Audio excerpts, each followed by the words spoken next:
అర్హులు ఎంతమంది ఉన్నా ఇచ్చేదానికి కూటమి ప్రభుత్వం సిద్ధంగా ఉంది.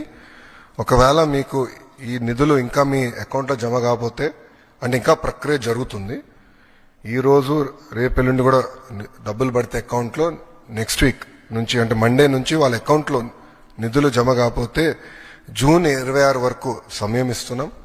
మన మిత్ర ద్వారా అంటే వాట్సాప్ ద్వారా కానివ్వండి, లేదంటే GSWSకి వెళ్ళి ఏకంగా ఏమైనా మా దగ్గర ఉన్న డేటాలో పొరపాట్లు ఏమైనా ఉంటే తెలియజేస్తే సరిదిద్దుకుని అర్హులుగా గుర్తించడానికి ప్రభుత్వం సిద్ధంగా ఉంది.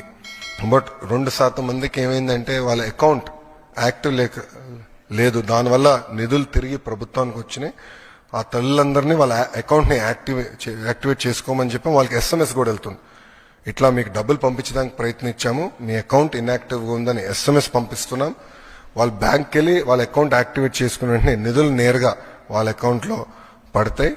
సో మన మిత్ర ద్వారా కూడా ఇప్పుడు గ్రీవెన్స్ రేజ్ చేయడానికి ఆస్కారం ఉంటుంది.